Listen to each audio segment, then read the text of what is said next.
Ministry of Planning, Statistics and Regional Integration of the Republic of Congo. We were looking for Hamad Hundal of the Islamic Development Bank. I'm sure he will join in a moment. And Medja, please. Mr. Vitalis Medja, Executive Director, Reality Aid Network Africa. So, while we wait for...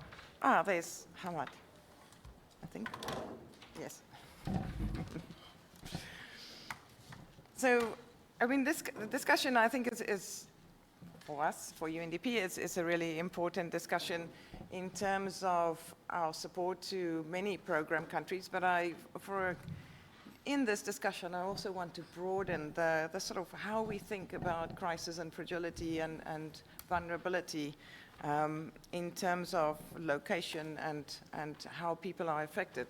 So we often think about, or we are really bombarded in the news around violent conflict and forced displacement, and this is the highest levels that we have at the moment since World War II. And just even in UNDP's work, we've made a commitment in this strategic plan cycle to support 11 million displaced people. And it sounds like a lot of people, but you need to understand that's one in 10 of displaced people. So our ability the need out there to really provide support and with our UN partners, we do as much as we can, but the support we can provide can only go so far, and we need to also look at how do we revitalize socioeconomic systems and how do we revitalize economies. We have seen many reports in terms of the financing needs for humanitarian settings, and the response plans remained largely unmet. We are also very aware of protracted crisis and the difficulties of helping countries to transition out of crisis. And this is not a short-term investment. So this is one of the first things also that I think I want to put sort of a flag out there is, you know, this is not a program that's a 5-year plan or even a 10-year plan. We need to look at multi-decade support for some of the countries and some of the communities and people that are affected by this kind of crisis.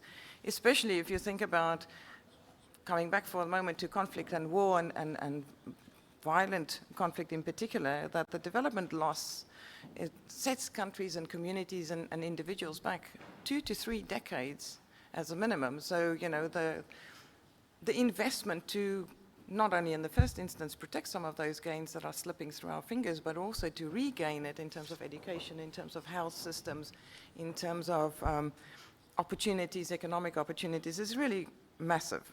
Now, the part is moving out of crisis and the sort of recovery. There's another important aspect that Mahmoud alluded to in the previous discussion, and that is around climate adaptation. And what do we do around prevention of crisis, and what do we do in terms of readiness for climate events? So that's another area where we often do not think about creating sufficient fiscal space and investment in infrastructure, climate adaptation, in the public finance structures or strategies. And then when it happens, we find that very scarce resources needs to be directed to cleaning up after floods or supporting people or displaced people after floods or other climate events. And then, or the alternative is really doing that on borrowed money. So I think that's another thing, a piece that we need to look at.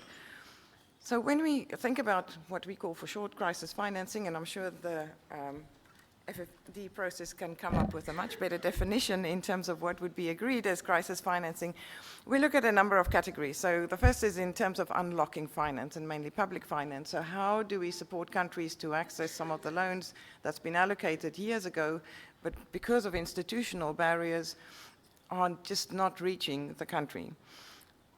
The point around creating fiscal space, not only in terms of climate readiness and prevention, but also for things such as internally displaced people or just forced displacement, where you have 200,000 or 300,000 people moving into the country and need to be reliant on the support of a local government and of host communities. We're also looking at options for financial protection for vulnerable communities and vulnerable individuals, where there are opportunities with, for example, with parametric insurance to really support people financially with cash in hand or liquidity if an event happens and they are displaced or they no longer have shelter. And then the fourth thing is really the exciting part for me is thinking about crowding in finance and private finance in particular when we look at SME support in these contexts, but also opportunities for thematic bonds around restoration of land or women's economic empowerment and these kind of things. So that's just sort of by ways of introduction. I mean, some of the examples that we will have today really span a number of these aspects, and we're really keen to hear from you. So first, Minister, if I can turn to you in terms of Ethiopia's INFF and the process that you've had, first of all, the decision around accommodating crisis and vulnerability and elements across the humanitarian development and peace building aspect, and sort of the priorities that have come out of that process. And I need to give you the microphone. Thank you very much.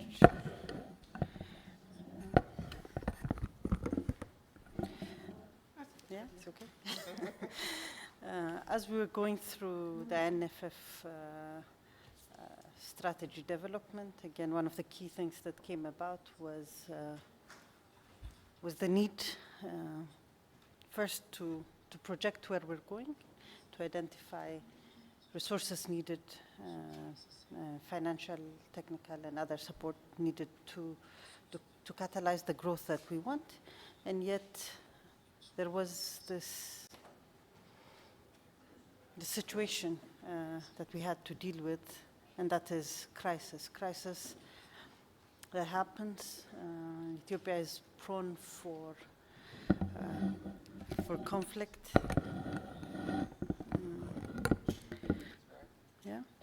Floods. In the States we have a lot of evacuation happening because of earthquakes possibilities. So we know the decades of work that we do can get eroded and washed overnight. Conflict is also another fact that we've seen where investments were lost and we had to go back, work on early recovery, try to rebuild infrastructure, livelihoods, and allow for normalization of and stabilization to happen in conflict, aftermath of conflict. So there was no denying of the fact that in spite of all the various efforts that we do in terms of attracting additional capital, both from private sector and international partners, and the efforts that we do in the domestic and public space, that it is critical that we address challenge associated with crisis. So we have developed a disaster risk management strategy, and to make sure that we were not in the old cycle of reallocating public finance whenever emergencies occurred. We have also developed a disaster risk financing strategy. And as a result, we have established a fund. The fund is to be triggered during times of crisis, but also allow us to be fast in our response. We've introduced new kinds of tax, such as the welfare tax, and others that are contributing towards building basic services. Now, we also know, because we've been a country receiving humanitarian assistance for quite some time, that huge amounts of resources go to humanitarian support. As important as it is to be very quick in our response, have anticipatory actions, save lives, and ensure we're responsive even to refugees. And Ethiopia hosts among the largest refugees in Africa. we realize that we have to be very deliberate in ensuring that we move out of this space. So for that reason, food security has become a major agenda for my government, and we have highly prioritized agricultural productivity, including producing in some of the lowland areas where we have tried to adapt heat-tolerant seeds, introduce irrigation, so that we are able to produce more food. So this is a big story for us.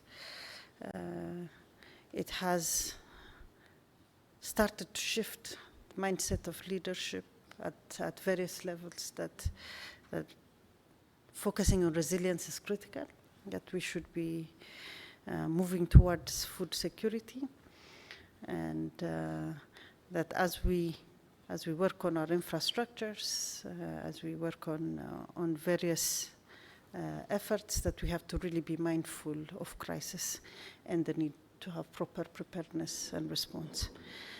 So that shift has been significant outcome that has come about as we were doing the INFF process. Thank you very much. That's it's so encompassing, a really interesting story in terms of all the different perspectives and sort of the different kinds of crises that you are taking into consideration. So thank you very much for that example.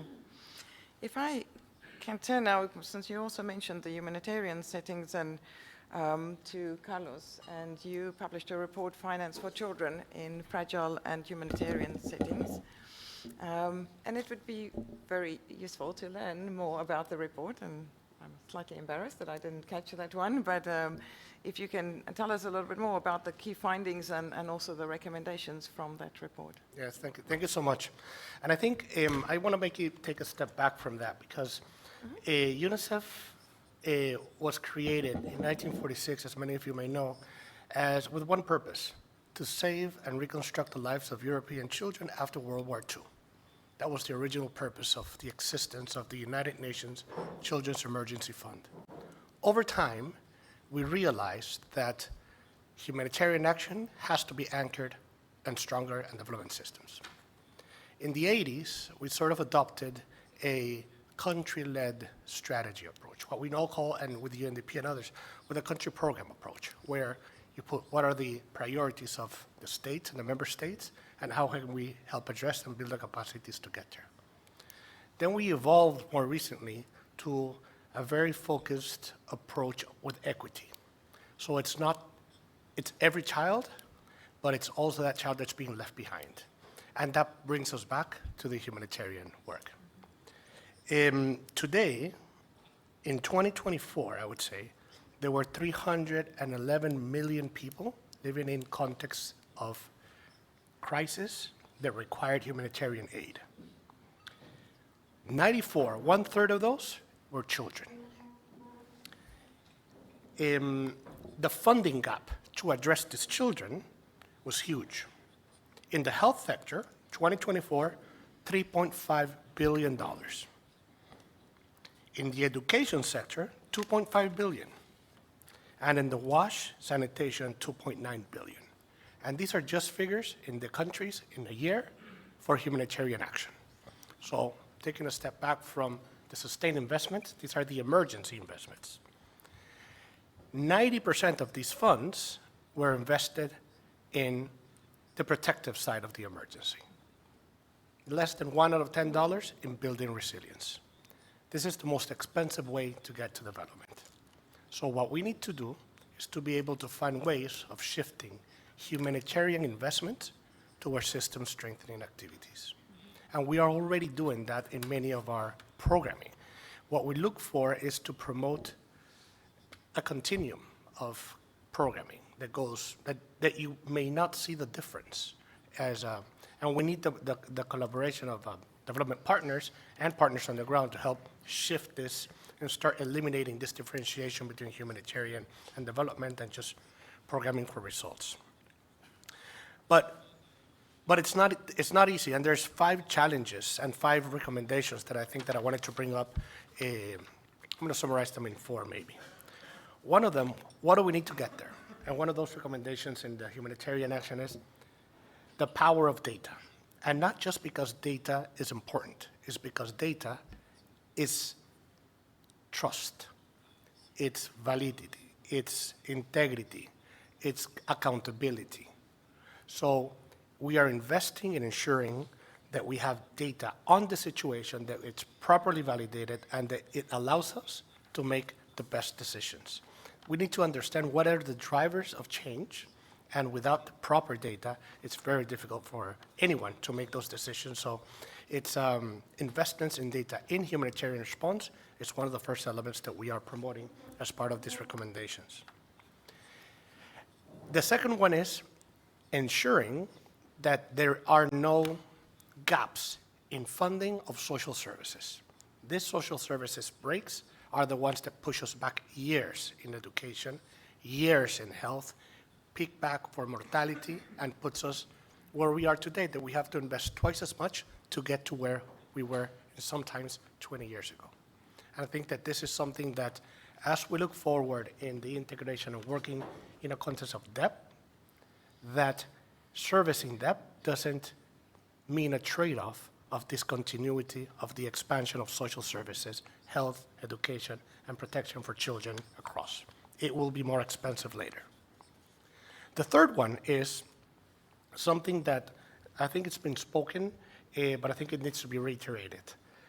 The need to continuously invest in capacities, not only in the sectors, in the health and education and protection sectors, but also in this financial sector, so that these investments are protected, they're firewalled, and how we can continue to ensure that these forums protect social sector investments. And finally, I think it's, we always try to go for simplification as well. How do we cut the red tape? And one of the things that we are promoting as a way of simplification is alignment. When processes connect with each other, we have simple lines between inputs and outputs. And one of those alignments is alignment and harmonizing private and public sector investments for the social sector. Part of the role that we all play as international organizations is that it goes back to the beginning of the point, the trust. When we use the right evidence, when we have the right expertise, when we guide to the right system shortfalls, the voice matters. And we are able to convene public and private sectors, and that alignment between those resources is a way to get there. Now, these solutions are not theory. They're things that we can do, and many of them under our control. Financing strategies alignment for communities in need is something that we try to do every day. We have a resilience and recovery approach, and this requires commitment. 5, 10 years commitments to start seeing results, but it also requires that we reimagine the way that development and humanitarian actors interact.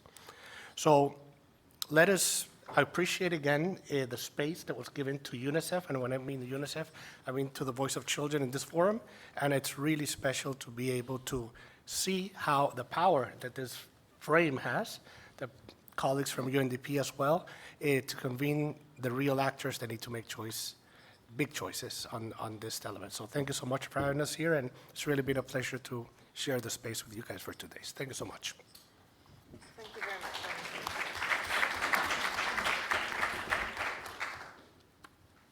Thank you very much for those points, and very much appreciation for those perspectives also in terms of our work in crisis context and our relationship and collaboration with humanitarian and double-hatted agencies, shall we call. Thank you. Can I move, please, now to Frank, in terms of the development finance assessment for the Republic of Congo? And that highlighted some vulnerabilities, and that set you off on a process also in terms of your INFF and understanding how you can strengthen resilience in light of these interconnected vulnerabilities. We would appreciate hearing your experience in terms of addressing those and mitigating risks. Merci beaucoup. Je vais parler en français, donc le temps que vous prenez pour mettre votre traduction.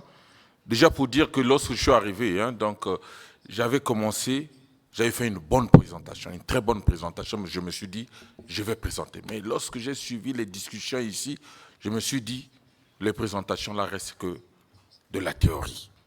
Tout ce qu'on a dit, c'est vrai, c'est la vérité, mais c'est de la théorie. Nous vivons la réalité. Je prends l'exemple de notre pays. Le Congo est un pays très riche potentiellement, très riche, très riche. Je ne sais pas qu'est-ce qui nous manque. Peut-être le froid, hein? Le froid de l'Europe, ça nous manque. Mais paradoxalement, nous sommes aussi un pays pauvre. Un pays pauvre, où il manque tout. Il manque tout. Nous avons développé toutes les stratégies pour sortir de cette situation. Depuis 1960 que nous avons eu l'indépendance, nous avons développé les stratégies. Je parlerai des 10 dernières stratégies que nous avons utilisées. Nous avons élaboré les plans nationaux de développement. Et dans le premier plan de 2012-2016, ce que nous avons fait, nous avons intégré à l'époque, on parlait des objectifs du développement du millénaire ou du développement. Nous les avons intégrés. Les évaluations que nous avons eues, ça s'est avéré négative. Nous avons élaboré un deuxième plan de 2016, 2022, 2018, même chose, résultats mitigés. Et nous avons élaboré le troisième en ce moment que nous mettons en œuvre, qui prend en compte l'ensemble des ODD. Mais les premières évaluations que nous avons eu à faire, il y a toujours ce problème. Nous avons fait l'évaluation, nous nous sommes rendus compte qu'il y a un problème de financement. Le financement, il n'y en a pas. Le programme des Nations Unies pour le développement nous a approchés pour dire, mais attendez, il y a un outil très efficace qui peut vous aider à financer votre plan national de développement, qui est le INFF. Nous avons travaillé avec eux, ils ont dit non, pour le faire, pour bénéficier de cet outil, il faut contextualiser. Nous l'avons fait. Nous l'avons même dit, considéré comme la congolisation de INFF. Donc nous avons congolisé cela. Ils nous ont dit non, il fallait faire le diagnostic. Nous l'avons fait. Nous avons fait notre diagnostic, c'était bien, très bien. Ils nous ont dit non, il faut faire la stratégie. Nous avons fait la stratégie. Nous avons une stratégie et de cette stratégie, il y a même un plan d'action de cela. Et nous avons impliqué toutes les parties prenantes, l'université, la société civile, le secteur privé qui hésite un peu. Maintenant, il faut passer à l'opérationnalisation. Et là encore, nous nous confrontons à des problèmes. C'est le problème qui a été soulevé tout à l'heure par le monsieur, moi j'appellerais le monsieur en pyramide, celui qui nous a parlé des pyramides tout à l'heure. On se retrouve devant une situation, on nous dit, oui, mais il y a des contraintes pour cet outil, vous êtes en programme avec le FMI, avec les partenaires, puisque nous sommes un pays pauvre, il faut suivre. Première contrainte, comment faire pour lever la contrainte? Les difficultés sont là. Vous montez le dossier, on dit non, avec les réformes, vous êtes en pays à près de... quelqu'un a parlé d'un indicateur ici, l'indicateur qui est de la dette sur le PIB est près de 100%. Donc, ce n'est pas possible d'aller à ce niveau. Ils nous disent encore non, pour l'outil, il faut monter les projets. C'est encore le débat de tout à l'heure. Alors là, nous avons aussi les problèmes de renforcement des capacités, parce que c'est un nouveau outil qu'il faut élaborer. Le secteur privé doit intervenir, mais le secteur privé encore hésite. Hésite de venir nous appuyer parce qu'ils ne sont pas sûrs. Vous savez, le secteur privé, c'est le profit. Et tant qu'ils ne trouvent pas le profit, ils ne viennent pas. Alors, qu'est-ce qu'il faut faire? Grâce à cet atelier, nous avons retenu quelques éléments où nous allons repartir au pays pour essayer d'améliorer. Et comme premier élément que nous pouvons citer, déjà, comment rendre cohérent les exigences du FMI avec les exigences de cet outil. Comment les rendre cohérents pour qu'ensemble, en menant ces réformes au niveau du FMI ou des partenaires financiers, comment nous allons les rendre, comment impliquer, solliciter auprès de tous les partenaires qui sont ici pour le renforcement des capacités. Il faut dire, chez nous on dit, au Congo on dit, si vous avez 1000 partenaires, vous avez 1000 formes de mise en place des projets. 1000 partenaires, 1000 projets. 1000 façons, pour le même projet, 1000 façons. Alors, il faut du renforcement des capacités. Voilà pourquoi nous sollicitons. s'il y a de l'appui, le Congo est preneur. Nous sommes confrontés à ces éléments, à ces contraintes. Nous sommes preneurs pour cela. Et c'est par ce mot que je vais m'arrêter. Merci. Thank you very much, Frank.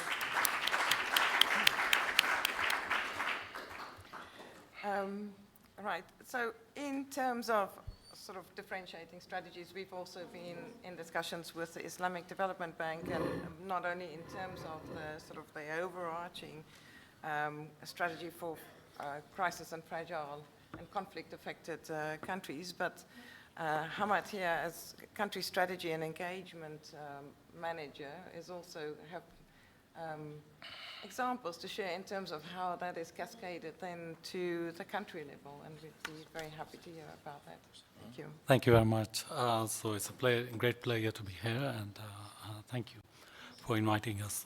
So Islamic Development Bank at the global level has a strategy which is very much focused on building sustainable, resilient infrastructure, as well as ensuring inclusive human capital development in its member countries. So that cascades down to the country level strategies. In fact, when you talk about addressing the needs of fragile or crisis affected countries, it's all the more important to start with a good diagnostic of what are the real drivers of fragility. So I'd give you the example of Pakistan to contextualize it. And Crowley mentioned like the floods. In 2022, Pakistan had massive floods. And as a result, the amount of destruction was huge. The reconstruction needs were massive. The whole development community came together. And that was, in fact, a point in time where ISDB group, although is traditionally supporting infrastructure as well as human capital development in the country, tried to come up with a new way of thinking about helping those countries which don't have a medium to long-term development plan. So we kind of developed this country engagement framework, which has the elements of addressing the shorter-term needs of recovery, rehabilitation, but also having some link to building resilience by empowering communities, addressing food security, housing, education, and health needs as well. So the elements of that country engagement framework are that we try to really focus on a good diagnostic, which links to the strategic priorities of the country. So country ownership has been mentioned a lot, so that is at the heart and center of this work. And then we try to basically bring together all the tools in our arsenal, basically all the group level entities that we have, private sector entities, and we try to ensure there's synergy amongst them, not just with the development partners. First and foremost, within the house, we go there as a group, so the sum would be greater than the parts. And we've tried to do that in a lot of different ways, and I'll expand on that in a little bit. Then, of course, the partners, and therein, using the quadrant that Dr. Mahyuddin explained, public, private, domestic, external, and then, of course, trade, debt. Across all those, I think we try to develop productive, meaningful, and impactful interventions, right? So now let me share some examples how we actually did that. Let's look at the public side. So over there, the balance sheets are stretched for all the MDBs, and all the member countries, particularly after the pandemic. Debt was mentioned, the debt servicing burden. The correct ratio should be used is the debt servicing to receivables ratio. Perhaps those are stretched because of the disruption to supply chains and all that. So we try to, not only join hands with other MDBs, have that co-financing, parallel financing, but also try to blend that financing with concessional resources to make it palatable, to make it like, especially in emergency needs, in addressing emergency needs and building resilience. So I would give the example of Lives and Livelihood Fund, where we have a partnership of several governments, Saudi Arabia, UAE, and Qatar and others, and also Bill and Melinda Gates Foundation. So we try to leverage their more concessional grant-based resources with the loans of ISDBs to make it very, very concessional for such circumstances. So we've been able, for example, in Pakistan to have integrated health and women empowerment projects, housing projects, and others, and also support the green energy transition. Because on the one hand, I mean, this is a classic case because it shows a country which can have plenty of water and perhaps more water than needed at a given point in time, and can also have droughts in other seasons. So you need to be able to build water reservoirs so that it is more resilient in terms of not just food security, but also livelihoods.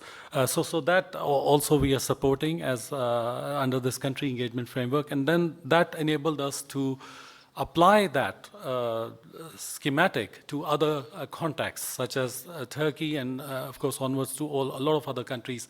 And on that one, we are collaborating very actively with the UNDP, under the INFF framework, and we are actively in Nigeria, for example. We actually contributed to that, we sort of joined hands in terms of diagnostic work, looking at the big picture, what the MDBs are doing, and what the Islamic Development Bank is doing.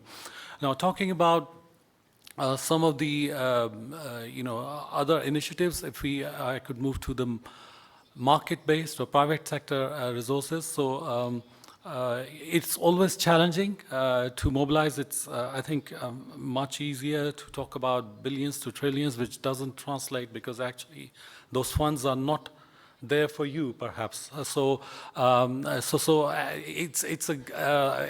probably at the very macro level, at a global level, it's a challenge for all the MDBs to use their credit ratings, their balance sheets to mobilize those resources, but then come up with new innovative instruments, as we all of us know. So some of those could be around guarantee-based instruments.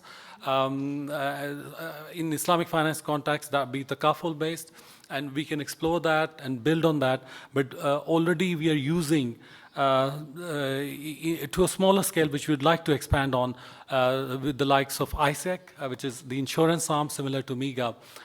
What we do is that we provide the insurance wrap around investments that are then enabled for any type of sustainable development or sustainable finance initiative. So that is one way we can use that, and of course that needs to be expanded and built on. Then public-private partnerships, the range and number of public partnership projects, the bankable projects, is always very limited. So we are limited by that.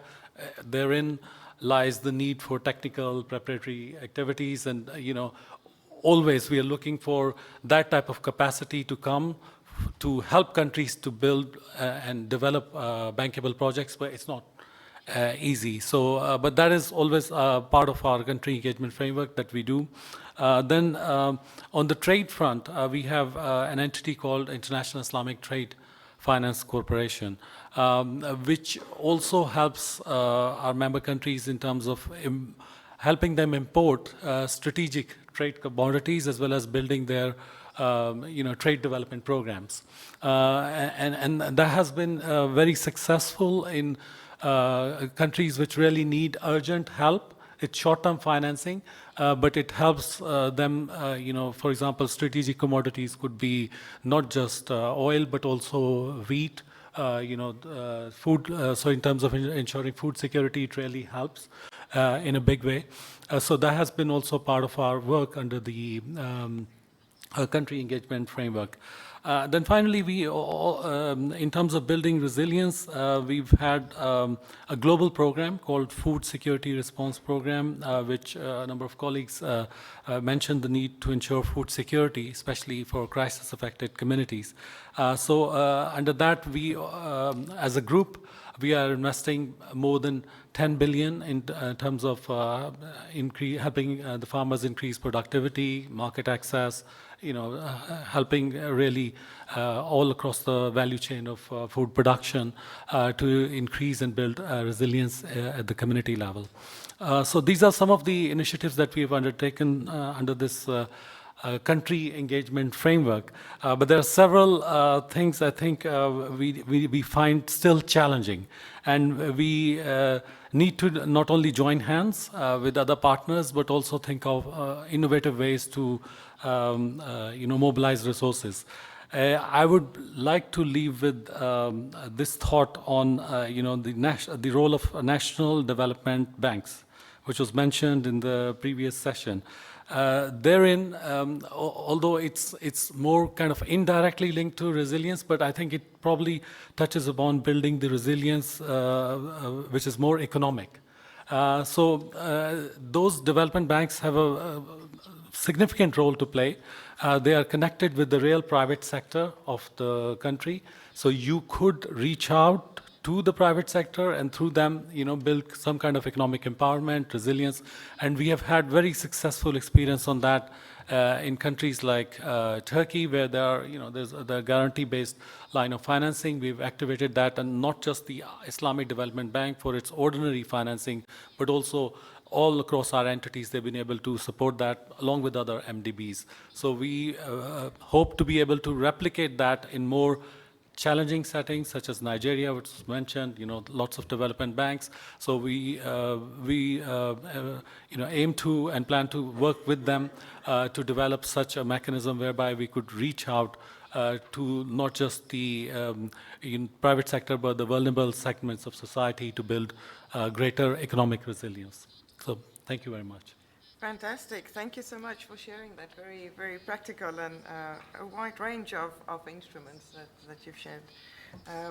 And there's a good segue, not only from the session around country-led packages, the previous sessions, before lunch session, and I think also hopefully the one that's going to happen after this session in terms of localization and local action, and picking up on the point that you made about the sort of inclusive human capital.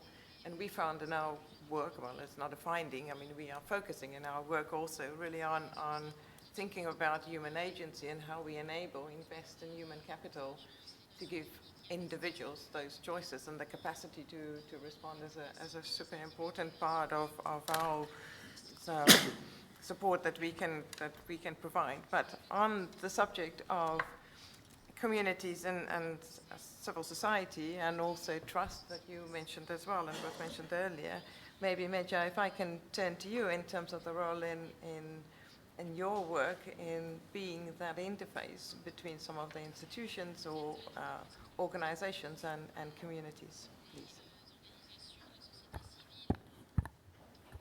Thank you very much.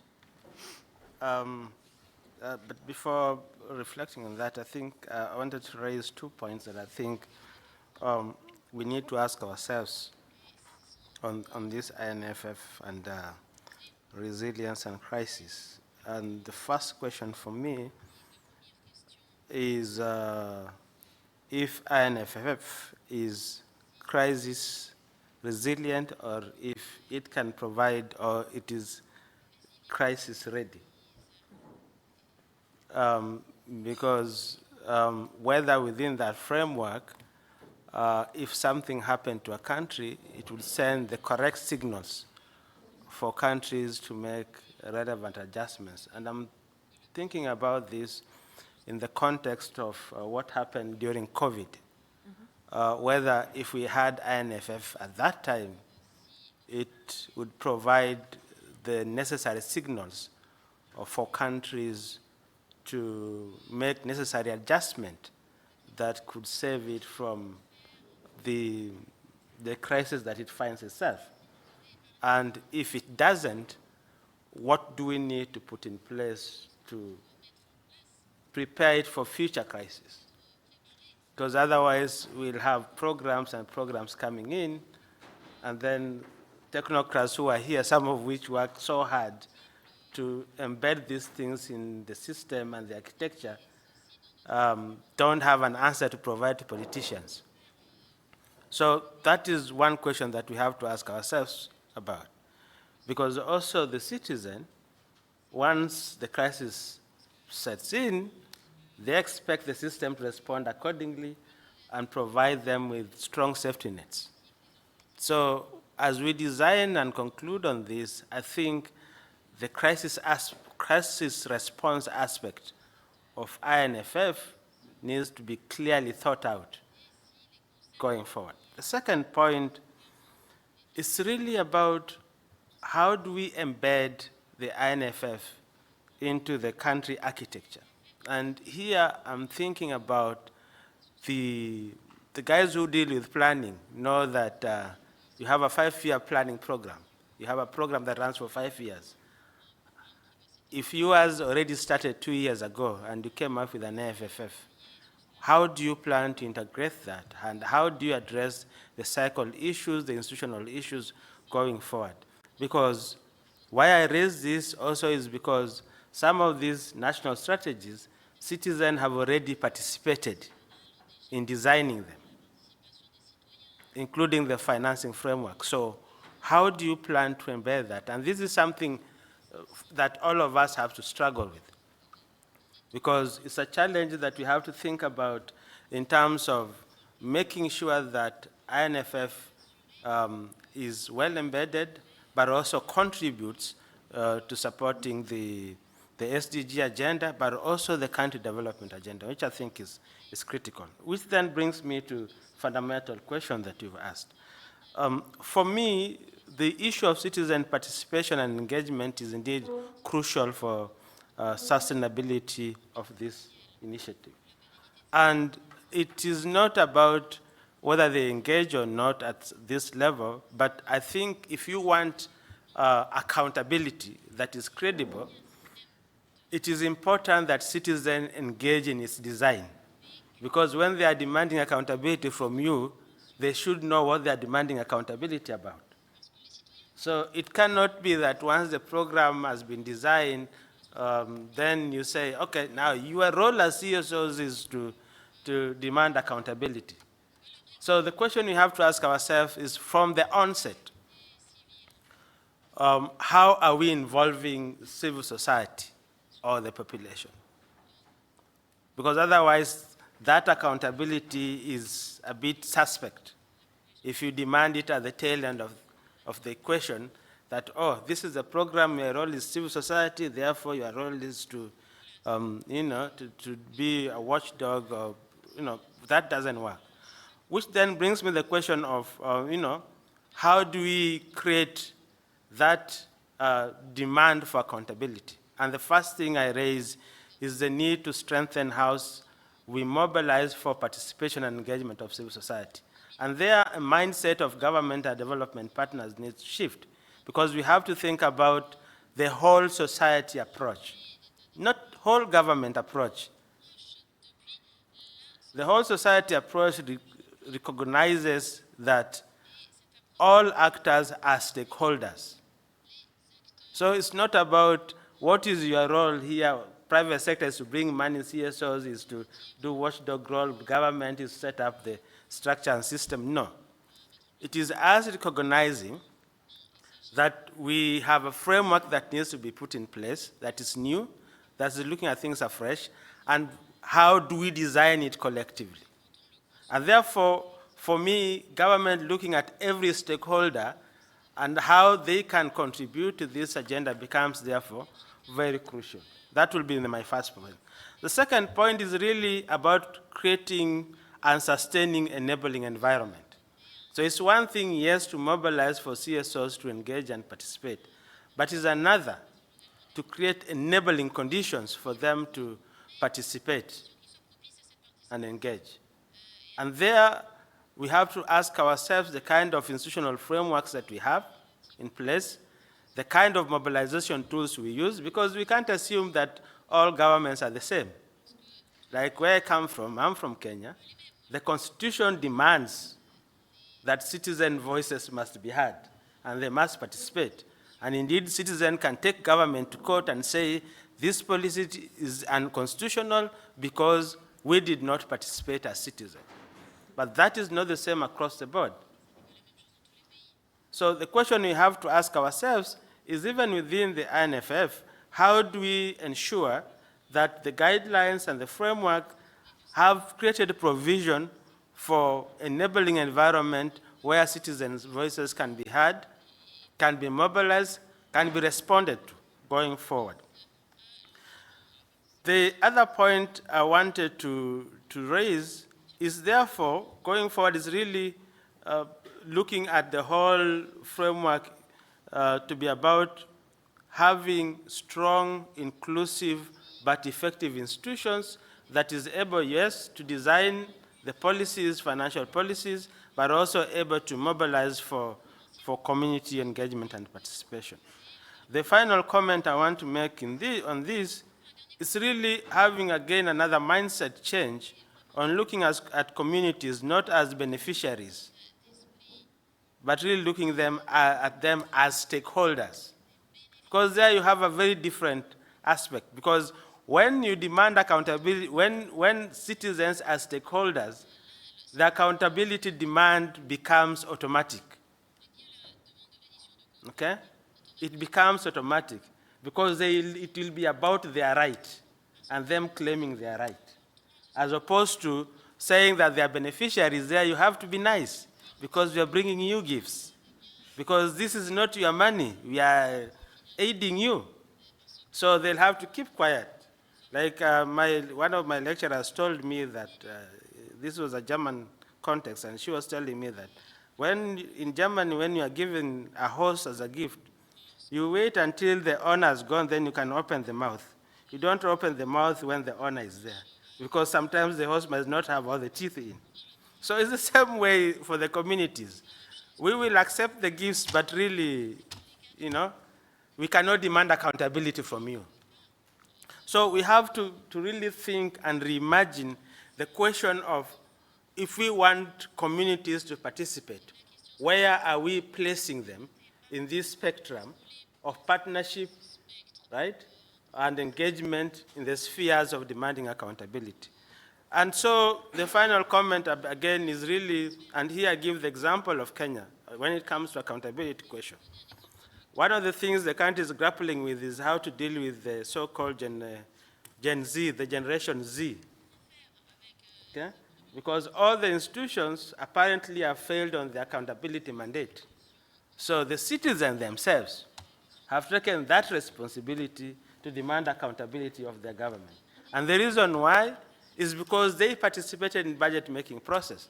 So they know what is there, what shouldn't be there, what is corruption, and so all the time, if something is made that is inconsistent, they put pressure on the government. I see her looking at me menacingly, but I'm about to finish. So really, when it comes, again, I want to really emphasize that accountability starts from participation in designing. And, it doesn't start with having during implementation or impact. And we have to design it that way, otherwise it becomes very problematic.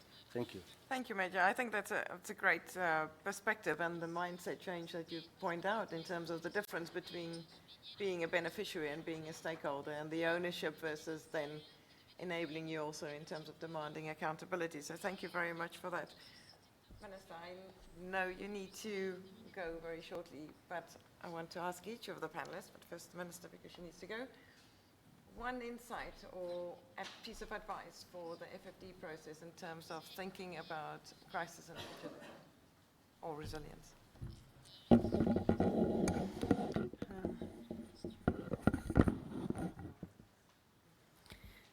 Again, the only advice that I would have is that the crisis response should be an important pillar within the INFF process.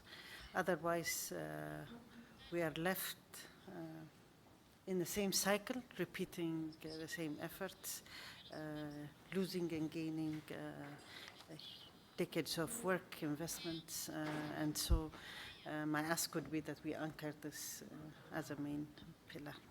Thank you very much. Sorry, it's a bit noisy. And maybe quickly, Frank, and then Major, and then Carlos, and then I'll come to Ahmad. In terms of insights from your perspective for the FFD process on crisis and fragility or vulnerability and building resilience. Do you want to, you can start? Oh, yeah. Alors, pour ce qui est des recommandations, des conseils, moi je pense que la première des choses, c'est la coordination de l'appui. La coordination de l'appui. Parce que s'il n'y a pas cette coordination, on donnerait la possibilité à nos pays de mobiliser de gauche à droite pour les mêmes activités, pour les mêmes projets. Donc, une bonne coordination entre tous les outils de financement qui devaient exister serait la meilleure des choses à faire. Merci. Merci. Merci beaucoup. Major. For me, really, it's how we strengthen country ownership and country leadership in this exercise with regard to implementation and ensuring sustainability.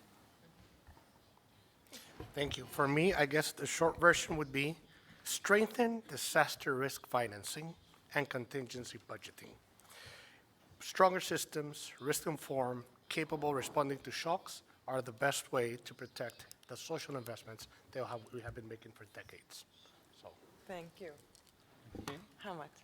So my recommendation would be to build resilience through economic empowerment and have greater private sector engagement through innovative instruments. Fantastic. So thank you very much to the panel for sharing your perspectives and the approaches that you're using, but also the innovation in both in process but in instruments for building resilience, but also responding to crisis and investing in recovery out of crisis.